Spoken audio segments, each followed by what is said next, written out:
हिंदवी स्वराज्याचे सरसंस्थापक छत्रपती शिवरायांना मानाचा मुजरा करतो। भारतीय राज्यघटनेचे शिल्पकार भारतरत्न डॉक्टर बाबासाहेब आंबेडकर यांना मानवंदना अर्पित करतो। ज्यांची 300वी जयंती आपण साजरी करतो आहे त्या लोकमाता पुण्यश्लोक अहिल्यादेवी होळकर यांच्या चरणी नतमस्तक होतो। आणि आज या सभेमध्ये आपल्याला संबोधित करण्याकरता उपस्थित झालेले भारताचे लोहपुरुष, भारत सरकारचे कणखर आणि कर्मठ केंद्रीय गृह आणि सहकारिता मंत्री श्री अमितभाई शहा यांचं अख्ख्या नांदेडच्या वतीनं मी या ठिकाणी स्वागत करतो। मंचावर उपस्थित आपले अध्यक्ष चंद्रशेखर बावनकुळेजी, माजी मुख्यमंत्री अशोकराव चव्हाण, कार्याध्यक्ष रवींद्र चव्हाण, रावसाहेब पाटील दानवे, पंकजाताई मुंडे, अतुलजी सावे, मेघनाताई बोर्डीकर, भागवतजी कराड, अजितजी गोपचेडे, बाबूसिंग महाराज, संजयजी कोडगे, तुषारजी राठोड, राजेशजी पवार, भीमरावजी केराम, जितेशजी अंतापूरकर, श्रीजयाताई चव्हाण, किसनराव वानखेडे, संजयजी केणेकर, संतुकराव हंबर्डे, किशोरजी देशमुख, तानाजी मुटकुळे, आमदार विक्रांत पाटील, माधवीताई नाईक, चैतन्य देशमुख, अमरनाथजी राजूरकर, मारुतराव कवले, राम पाटील रातोळीकर, सर्वच मंचावरील मान्यवर आणि उपस्थित सर्व माझ्या भगिनी आणि बंधूंनो, सर्वप्रथम मी आपल्या सर्वांचे आभार मानतो। कारण निवडणुकीनंतरची आपली ही पहिलीच सभा आहे आणि या निवडणुकीमध्ये तुमच्या आशीर्वादाने जो दणदणीत विजय आपल्याला मिळालेला आहे त्याबद्दल तुमच्या सर्वांचे मनापासून मी आभार मानतो। आज खरं तर आपण सगळे लोक माननीय अमितभाईंना ऐकण्याकरता आलो आहोत आणि मोठ्या प्रमाणात पाऊस देखील चालू आहे। खरं म्हणजे राज्यभरातच पाऊस चालू आहे, त्यामुळे थोडी चिंता देखील मला आहे। पण आपल्या सगळ्यांना आज अमितभाईंनी वेळ दिला त्याबद्दल मी त्यांचे आभार व्यक्त करतो। आपल्याला कल्पना आहे की नुकतंच ऑपरेशन सिंदूर हे पार पडलं। या ऑपरेशन सिंदूरमध्ये ज्या प्रकारे माननीय प्रधानमंत्री मोदीजींच्या नेतृत्वात भारतीय सेनेने शौर्य दाखवलं त्या भारतीय सेनेला मी सलाम करतो आणि आपल्या पंतप्रधानांना या ठिकाणी मी त्यांचे आभार मानतो। बंधू भगिनींनो, भारताने आपली ताकद काय आहे हे या लढाईच्या माध्यमातून दाखवून दिलं। पाकिस्तान मधले दहशतवादाचे अड्डे केवळ पाक व्याप्त काश्मीर मधले नाही, पाकिस्तानातले अशा ठिकाणी त्यांनी अड्डे बनवले होते त्यांना वाटायचं इथे भारत पोचूच शकत नाही। त्यांना माहिती नव्हतं की 2014 नंतर मेक इन इंडिया मध्ये मोदीजींनी कुठले अस्त्र तयार केलेले आहेत, त्या अस्त्रांनी थेट दहशतवाद्यांचे अड्डे उद्ध्वस्त करून टाकले। आणि आपण बघितलं सगळ्या दहशतवाद्यांना नेस्तनाबूत करण्याचं काम त्या ठिकाणी माननीय मोदीजींच्या माध्यमातून आपल्या सेनेने केलेलं आपण बघितलं। एकीकडे आपल्या सेनेचं अभिनंदन करताना माझ्या समोर प्रश्न पडतो, सगळे वेगवेगळ्या पक्षाचे लोक, सगळे भारतीय एकत्रितपणे सेनेचं आणि मोदीजींचं अभिनंदन करतायत, पण राहुल गांधी काय झालं समजत नाही। प्रश्न विचारतायत, किती विमान पडले, कसे पडले, काय पडले, म्हणजे हे प्रश्न पाकिस्तानने विचारले पाहिजे। ते विचारण्याची हिम्मत पाकिस्तानची नाही, कारण त्यांचं कंबरड मोडलेलं आहे, त्यामुळे ते शांत आहेत आणि ते प्रश्न राहुल गांधी विचारतायत। बरं, त्यांचे चेले चपाटे हे त्यांच्यापेक्षा गयबीते। परवा एक चेला चपाटा म्हणाला हे चायनाचे 15-15 हजार रुपयाचे ड्रोन त्या ठिकाणी आले आणि त्याला 15-15 लाखाचे आपण मिसाईल सोडले। आता या मूर्खांना हेही माहिती नाही की शेतीमध्ये फवारणी करण्याचे ड्रोन आणि बॉम्ब घेऊन येणाऱ्या ड्रोन मध्ये काय अंतर आहे। इतके मूर्ख आहे। अरे वेड्यांनो, भारताने आपली ताकद काय दाखवली तर या ठिकाणी जेवढे ड्रोन आणि जेवढे क्षेपणास्त्र पाकिस्तानने पाठवले, एकही भारताच्या जमिनीला स्पर्श देखील करू शकला नाही. हवेतच ते सगळे तहस नहस करण्याचं काम हे भारताने केलं. आणि म्हणून बंधू भगिनींनो, आजपर्यंत आपण पाक व्यक्त काश्मीर ऐकत होतो. पाक व्यक्त काश्मीर आपल्याला सगळ्यांना माहिती आहे, पण आज माझ्या लक्षात आलं केवळ पाक व्यक्त काश्मीर नाही आहे, पाक व्यक्त काँग्रेस देखील तयार झालेली आहे. आता काँग्रेसच्या डोक्यावर पाकिस्तानी विचाराने अशा प्रकारचा पगडा केलेला आहे की ऑपरेशन सिंदूरवर देखील बरं तरी आपल्या सेनेनं यावेळी, कारण मागच्या वेळेस त्यांनी विचारलं खरंच बॉम्ब पडले का, खरंच काही झालं का, यावेळी आपल्या सेनेने त्याचं लाईव्ह चित्रणच दाखवून दिलं. त्याच्यामुळे आता कोणी त्या ठिकाणी प्रश्न विचारू शकत नाही. आणि जगातल्या मीडियाने सांगितलं, जगातल्या, की पाकिस्तानमध्ये ताकद नव्हती, हिम्मत नव्हती, आणि म्हणून पाकिस्तानने भारतासमोर घुटणे टेकले आणि सीज फायरची मागणी केली. आणि आपण त्या ठिकाणी मोठं मन दाखवून ते सीज फायर मान्य केलं. आणि म्हणून बंधू भगिनींनो, ऑपरेशन सिंदूर हे भारताची ताकद दाखवणार आहे. नवीन भारत काय आहे याचं चित्र आपल्या समोर आलेलं आहे. आणि आजचा दिवस तर याकरताही महत्वाचा आहे की मोदीजींनी पहिल्यांदा प्रधानमंत्री पदाची शपथ 2014ला घेतली. तो आजचाच दिवस आहे. 11 वर्ष मोदीजींनी पूर्ण केले. 11 वर्षामध्ये भारताच्या अर्थव्यवस्थेला 4थ्या स्थानावर आणण्याचं काम हे मोदीजींनी करून दाखवलेलं आहे. आणि लवकरच आपण 3ऱ्या स्थानावर देखील येणार आहोत. आणि म्हणूनच मोदीजींच्या नेतृत्वामध्ये या महाराष्ट्रामध्ये काम करत असताना पहिल्यांदा आम्ही 100 दिवसाचा कार्यक्रम हातामध्ये घेतला. 100 दिवसामध्ये महाराष्ट्रातल्या 12,500 ऑफिसेसमध्ये त्या ठिकाणी 7 कार्यक्रम आम्ही दिले, ज्याच्यामध्ये लोकांचे ग्रीव्हियन्स संपवणे, लोकांच्या तक्रारी संपवणे, ऑफिसची साफसफाई करणे, लोकांना भेटणे, फील्ड व्हिजिट करणे. आणि केवळ कार्यक्रम देऊन थांबलो नाही, क्वालिटी काउन्सिल ऑफ इंडियाला मागे लावलं आणि सांगितलं या सगळ्या ऑफिसेसचं मानांकन करा, कोणी किती काम केलाय, आणि 50% खाली जर काम असेल तर ते ऑफिस नापास समजलं जाईल. अशी शर्यत लागली. मोठ्या प्रमाणात काम चालू झालं. हजारो टन कचरा त्या ठिकाणी निघाला. लोकांचे थांबलेले कामं, तुंबलेले कामं हे 100 दिवसामध्ये त्या ठिकाणी पूर्ण करण्याचं काम झालं. लगेचच 150 दिवसाचा कार्यक्रम आपण दिला. या 150 दिवसाच्या कार्यक्रमामध्ये अनेक गोष्टी आहेत, पण एक महत्वाची गोष्ट आपण काय करतोय, ई गव्हर्नन्स. ई गव्हर्नन्सचा अर्थ काय आहे? आपलं स्वप्न आहे की महाराष्ट्रातल्या कुठल्याच व्यक्तीला कुठल्याच कामाकरता सरकारी कार्यालयामध्ये जाण्याची आवश्यकता पडू नये. सगळ्या गोष्टी त्याला ऑनलाईन मिळाल्या पाहिजेत.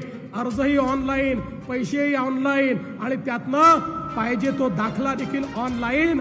आणि एवढंच करून आपण थांबत नाही आहोत. या सगळ्या सेवा आपण व्हॉट्सॲपवर देखील आणतो आहोत. म्हणजे व्हॉट्सॲपवरनं 500 सेवा हळूहळू आपल्याला प्राप्त करता येतील. कोणालाही कार्यालयात जायची गरज पडणार नाही, कोणालाही चिरीमिरी द्यायची गरज पडणार नाही, कोणालाही फाईल थांबवण्याची गरज पडणार नाही. आणि याचा पुढचा टप्पा, बांधकामामध्ये ज्या फायली आहेत त्या मंजूर झाल्यानंतर एखाद्याचा नकाशा जेव्हा मंजूर होईल त्यावेळेस त्याला एक रिसीट मिळेल, आणि त्या रिसीटवर लिहिलं असेल त्यांनी अर्ज केल्यापासनं कोणाच्या टेबलवर किती वेळ ती फाईल थांबली अशा प्रकारची रिसीट पण त्याला मिळेल.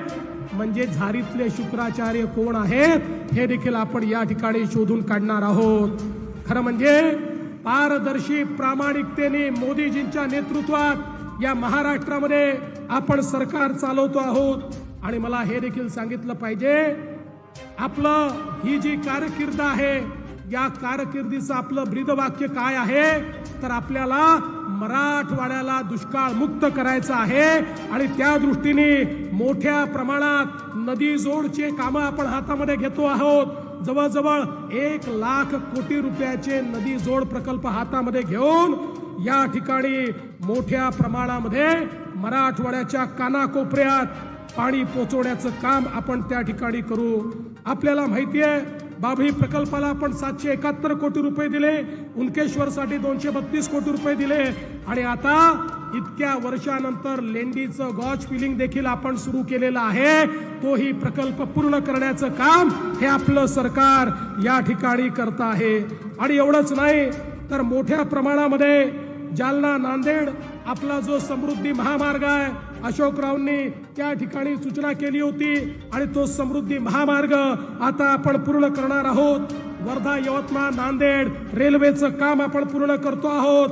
नांदेडमध्ये या ठिकाणी वेगवेगळ्या प्रकारची जी रेल्वेची कामं थांबलेली आहेत त्यालाही गती देण्याचं काम आपण करतो. नांदेडला वेगवेगळ्या राज्यांशी जोडण्याचं काम देखील मोठ्या प्रमाणात आपण हातामध्ये घेतलंय. आणि हे सगळं करत असताना नानाजी देशमुख कृषी समृद्धी योजनेच्या अंतर्गत त्याचा टप्पा 2 आपण हातामध्ये घेतलाय. शाश्वत शेती हा आपलं ब्रीदवाक्य आहे आणि त्या माध्यमातून 5,000 कोटी रुपयाची गुंतवणूक ही आपण शेतीमध्ये दरवर्षी करण्याचं ठरवलेलं आहे.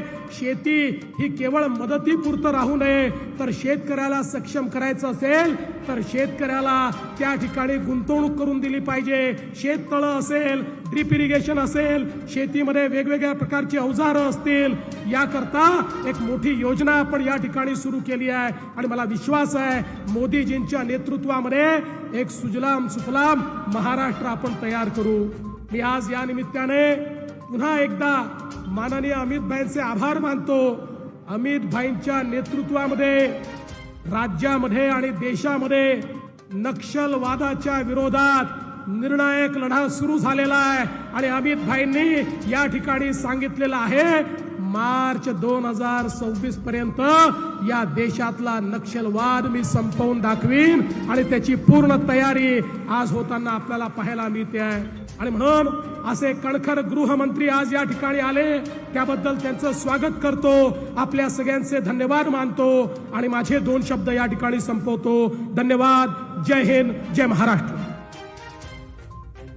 धन्यवाद आदरणीय देवाभाऊ. यानंतर देश भर में जो संगठन पर्व शुरू था उसमें महाराष्ट्र प्रदेश की ओर से बहुत अच्छी कामगिरी करते हुए 1.5 करोड़ सदस्यता नोंदनी पंजीकरण हो चुका है और ये एक प्रकार से विक्रम प्रस्थापित करने का काम किया है. हमारे प्रदेश अध्यक्ष महोदय सम्माननीय चंद्रशेखर जी बावनकुले साहब और सम्माननीय रविंद्र चौहान साहब आदरणीय कार्याध्यक्ष, इन्होंने महाराष्ट्र भर प्रवास कर इस अभियान को ताकत दी और हर कार्यकर्ता ने इसमें उचित कामगिरी करते हुए ये नोंदनी की है, ये पंजीकरण किया है.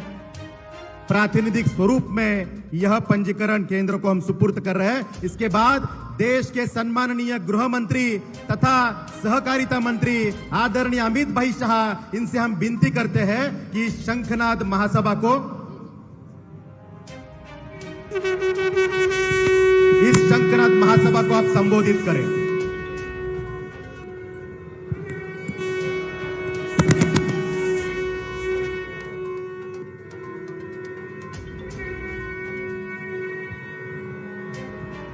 मेरे साथ बोलिए, भारत माता की. क्यों भाई, क्या हो गए नांदेड़ वालों की आवाज को? ऑपरेशन सिंदूर के बाद ऐसी आवाज नहीं चलनी चाहिए. नांदेड़ गुरु गोविंद सिंह जी की भूमि है. यहां से पाकिस्तान तक आवाज पहुंचे ऐसे प्रचंड आवाज से बोलना है. मेरे साथ दोनों हाथ उठाइए, जरा उठाइए सभी लोग दोनों हाथ. ऑपरेशन सिंदूर के सफलता के संकल्प की मुट्ठी बींचे और प्रचंड आवाज से बोलिए, भारत माता की, भारत माता की. जय जय जय जय जय शिवाजी. जय जय जय जय जय भवानी. मंच पर उपस्थित 3 बार महाराष्ट्र के मुख्यमंत्री बनने का जिनको सौभाग्य प्राप्त है, ऐसे हमारे देवेंद्र फडणवीस जी और नांदेड़ वालों को मालूम ही होगा, बहुत लंबे अरसे के बाद देवेंद्र बाबू ही ऐसे हैं जो 5 साल पूरे कर फिर से चुन कर आए हैं। उनके साथ मंच पर उपस्थित पूर्व मुख्यमंत्री अशोक राव चौहान जी, महाराष्ट्र के राजस्व मंत्री भाजपा के अध्यक्ष चंद्रशेखर बावनकुळे जी, भाजपा के कार्यकारी अध्यक्ष और भावी अध्यक्ष रविंद्र चौहान जी,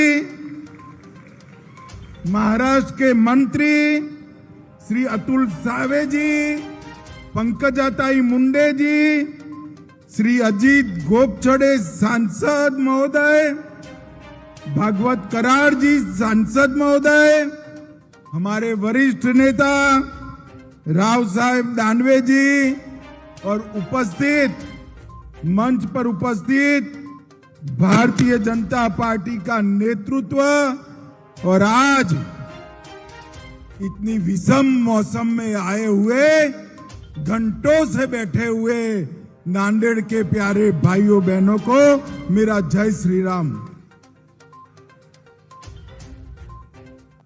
मैं नांदेड़ की भूमि पर आया हूं तब जिस भूमि पर गुरुद्वारा हजूर साहब उपस्थित है, वो भूमि पर सबसे पहले मां रेणुका देवी, राहे नरसिंह मंदिर, कोलंबी मठ और दत्त प्रभु को प्रणाम कर मेरी बात की शुरुआत करता हूं। ये भूमि जो है, इस भूमि को सिखों के दसम गुरु, दसम पिता गुरु गोविंद सिंह जी ने अपना देह त्याग करने के लिए पसंद की हुई ये पवित्र भूमि है। मैं यहां आया हूं तब दसम पिता गुरु गोविंद सिंह जी, छत्रपति शिवाजी महाराज, धर्मवीर संभाजी महाराज, डॉक्टर बाबा साहेब आंबेडकर, वीर सावरकर और तिलक महाराज को भी प्रणाम कर मेरी बात की शुरुआत करता हूं। मैं आज इसी भूमि के वरिष्ठ नेता स्वर्गीय शंकर राव चौहान को भी बहुत सम्मान के साथ याद करना चाहता हूं। आज अभी वरिष्ठ ओबीसी नेता नाइक साहब के आदमकद पुतले का यहां पर अनावरण हुआ है। मैं नाइक साहब को भी प्रणाम कर मेरी बात की शुरुआत करता हूं। भाई और बहनों, बहुत समय से बैठे हैं आप, मुझे लंबी बात नहीं करनी, मगर कुछ दिन पहले 22 तारीख को पाकिस्तान पुरस्कृत आतंकवादियों ने पहलगांव में अपने निर्दोष यात्रिकों को धर्म पूछकर उनके परिवार के सामने एक एक चुनकर मारने का कायराना कृत्य किया। और उस वक्त हमारे प्रधानमंत्री नरेंद्र मोदी जी ने पटना में कहा था कि कहीं पर भी छिपे हो, ढूंढ ढूंढ कर मिट्टी में मिला दिए जाएंगे। और उस वक्त पाकिस्तान भूल गया कि 15 साल पहले 10 साल पहले यहां कांग्रेस की सरकार थी, वो बदल चुकी है। 11 साल से भारतीय जनता पार्टी की नरेंद्र मोदी सरकार, उन्होंने उरी पर हमला किया, हमने सर्जिकल स्ट्राइक की। उन्होंने पुलवामा में हमला किया, हमने एयर स्ट्राइक की। और उनने पहलगांव में हमला किया, ऑपरेशन सिंदूर कर कर उनके मुख्य ठिकानों को जमीन में मिलाने का काम। सैकड़ों आतंकवादी हमारे हवाई हमले में तहस नहस हो गए।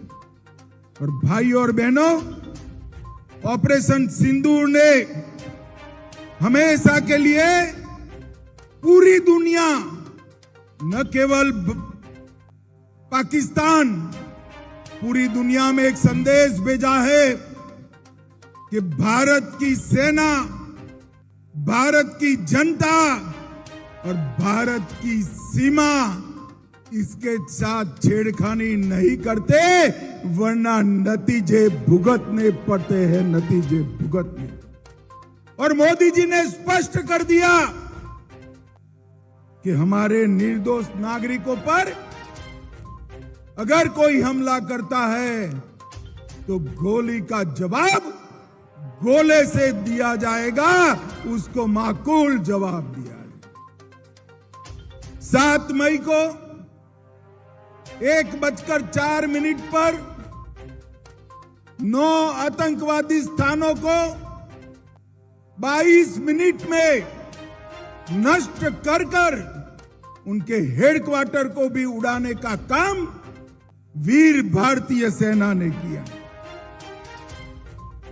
8 तारीख को पाकिस्तान ने ड्रोन और मिसाइल से हमले किए, मगर हमारी एयर डिफेंस सिस्टम इतनी पुख्ता थी, एक भी मिसाइल से एक भी ड्रोन भारत की जमीन को छू नहीं पाया, हवा में ही समाप्त कर।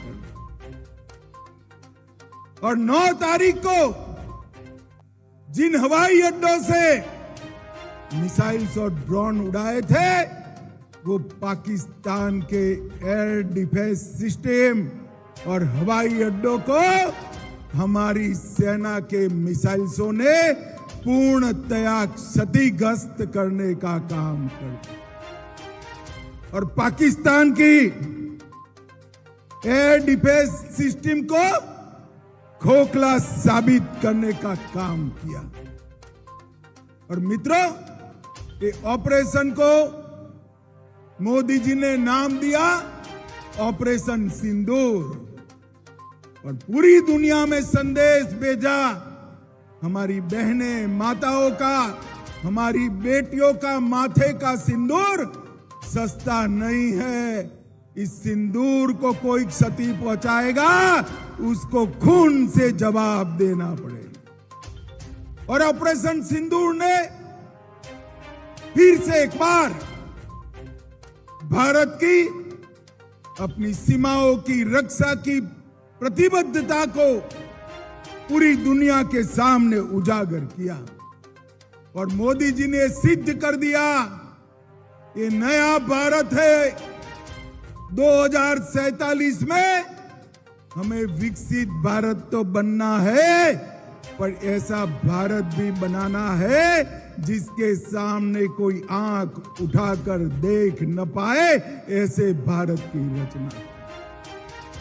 जब ऑपरेशन सिंदूर चल रहा था, तभी एक ऑपरेशन ब्लैक फॉरेस्ट भी चल रहा।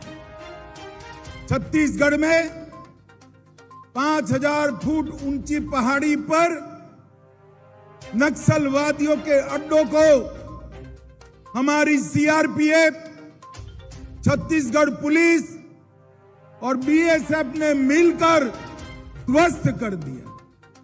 31 नक्सली मारे गए। और उसके बाद अब तक और 36 नक्सली मारे गए। कई सरेंडर हुए, कई गिरफ्तार हुए। और आज मैं शिवाजी महाराज की भूमि से कहकर जाता हूं, 31 मार्च 2026 ये देश की धरती पर से हम नक्सलवाद को समाप्त कर देंगे। भाइयों बहनों, नरेंद्र मोदी जी ने सिंधु जल समझौता भी रद्द कर दिया, जो जवाहरलाल जी कर गए थे। मोदी जी ने स्पष्ट कर दिया, खून और पानी एक साथ नहीं बहेंगे। पाकिस्तान के सारे व्यापार के दरवाजे भी बंद कर दिए। ट्रेड और टेरर एक साथ नहीं चलेंगे। और उनको कहा कि अब की बार अगर हिमाकत की तो जवाब ऐसा मिलेगा जो आपकी पुश्ते याद करेगी, पुश्ते याद करेंगी। भाइयों बहनों, जब ऑपरेशन सिंदूर के बाद मोदी जी ने निर्णय किया कि ये देश का मसला है, सारे देश के एमपीज, अलग अलग पार्टियों के एमपी मिलकर दुनिया के हर देश में जाकर पाकिस्तान का आतंकवादी चेहरा दुनिया के सामने बेनकाब करेंगे। सर्वदलीय प्रतिनिधिमंडल बने तो उद्धव सेना के एक प्रमुख नेता ने कहा ये किसकी बारात जा रही। मुझे मालूम नहीं होता ये उद्धव सेना को क्या हो गया है। ये बाला साहब की पार्टी हुआ करती थी एक जमाने में। आज बाला साहब होते तो ऑपरेशन सिंदूर के लिए मोदी जी को गले लगा लेते, गले लगा लेते। और ये उद्धव सेना सर्वदलीय प्रतिनिधिमंडल जिसमें उनके भी मेंबर गए हैं, उसको बारात कहने का काम करती है। भाइयों बहनों, मराठावाड़ में देवेंद्र जी ने एक बहुत बड़ा कार्यक्रम शुरू किया था। यहां के हमेशा अकालग्रस्त इलाके को पानी से लबोलब करने का, और 2019 में 40,000 करोड़ की लागत से मराठावाड़ वाटर ग्रिड प्रोजेक्ट चालू किए। 11 प्रमुख बांधों को पाइपलाइन से जोड़कर हमारे मराठावाड़ के एक एक गांव में, एक एक खेत में पानी पहुंचाने का काम शुरू किया। और बीच में धोखा देकर अगाड़ी सरकार बनी, उसने पूरा काम रुकवा दिया। अब देवेंद्र बाबू फिर से मुख्यमंत्री बने हैं। ये 5 साल में मराठावाड़ के एक एक गांव में पानी पहुंचने वाला है। और सम्राट अशोक के समय से हमेशा अकाल को झेलने वाला एक किसानों का प्रदेश पानी से लबोलब हो जाएगा। कोंकण पानी हमारे मराठावाड़ के गांव में, घरों में और खेत में पहुंचे, ऐसी व्यवस्था होगी। आज एक विशेष बात भी मैं करना चाहता हूं। मोदी जी ने अपनी महान मराठी भाषा को क्लासिकल लैंग्वेज ये उपनाम देकर पुरस्कृत करने का काम किया। कितने सालों से मराठी भाषा को क्लासिकल लैंग्वेज का दर्जा देने की मांग थी। शरद राव कितने साल केंद्रीय मंत्रिमंडल में रहे, एक बार भी कुछ नहीं किया। मोदी जी ने मराठी भाषा को शास्त्रीय भाषा, क्लासिकल लैंग्वेज का स्टेटस देने का काम किया। और आने वाले दिनों में देवेंद्र जी के नेतृत्व में महायुति की सरकार महाराष्ट्र को फिर से एक बार देश में नंबर 1 बनाने का रास्ता प्रशस्त करी है। मोदी जी ने तय किया है कि 2047 में विकसित भारत बनेगा। मुझे पूरा विश्वास है कि विकसित भारत बनाने में शिवाजी महाराज की ये धरती, तिलक महाराज और सावरकर की ये धरती का सबसे बड़ा योगदान होगा और देश में सबसे पहले विकसित महाराष्ट्र बनेगा और वो ही रास्ते पर विकसित भारत बनने का रास्ता प्रशस्त होगा। आज बारिश होने के बावजूद भी आप इतनी बड़ी संख्या में आए। भारतीय जनता पार्टी की सरकार, मोदी जी, देवेंद्र जी का समर्थन किया और ऑपरेशन सिंदूर को अंजाम देने वाले हमारे सेना के जवानों को आपने समर्थित करने का काम किया है। आप सभी का मैं बहुत बहुत धन्यवाद करता हूं। मेरे साथ दोनों हाथ उठाइए, जरा एक बार उठाइए दोनों हाथ। विजय के संकल्प की मुट्ठी बींचे और प्रचंड आवाज से बोलिए, भारत माता की वंदे वंदे वंदे। सभी का बहुत बहुत धन्यवाद। माननीय चंद्रशेखरजी बावनकुळे यांच्या उपस्थितीमध्ये आता